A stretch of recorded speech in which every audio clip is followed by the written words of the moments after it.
A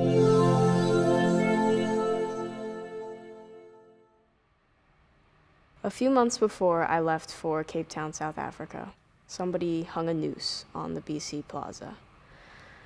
And I remember reading the email from Larry Mineta with the news and just being furious that somebody could do something like that at Duke in 2015.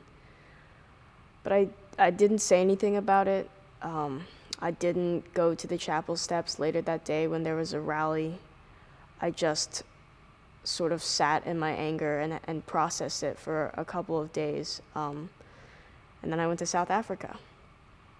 And the first week we spent in South Africa, we learned about the history of the entire country, the history of apartheid, the anti-apartheid movement, and I think we all quickly began to see similarities between the anti-apartheid movement and the civil rights movement in the United States.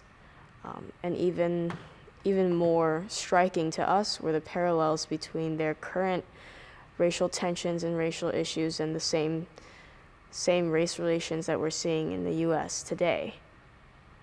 And one morning at breakfast, the morning of June 17th, we were checking our email, reading our newsletters, and we found out that 9 people had been shot in a church in Charleston. All 9 of them were black, and the shooter was white.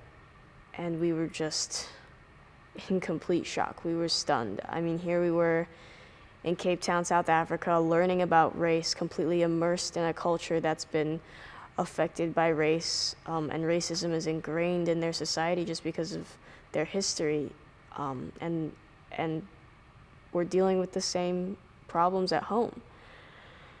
And we decided that we wanted to put words to our feelings. We were in this really unique situation, being in South Africa, in such a parallel country to the United States, and learning about race, and then hearing about what happened in Charleston. And at the end of the day, we thought the best way we could do that was to write an op-ed, to share our feelings and our opinions and our unique perspective. But writing an op-ed was really not easy. I mean, what are 12 college kids going to say about racism? We spent the rest of our DukeEngage program pretty much hours by the fireside every single night, talking, debating, arguing, trying to decide what it is that we could say. It took weeks before we even wrote anything down. And I personally struggled with the idea of writing an op-ed, mainly because I wasn't an active voice about not just issues about race, but also social injustice before going to South Africa. I didn't speak up. I'd never done anything like this before.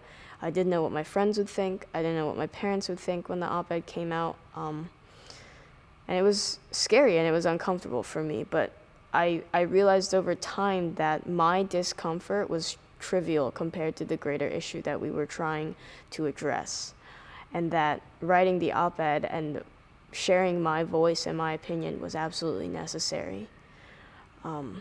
So we did. We wrote the op-ed. It was published in the Chronicle, and I came back to campus in the fall, and I realized I was very much a changed person. My attendance at political rallies went up from 0 before South Africa to 5 or 6 this semester alone. I'm not afraid to speak up anymore.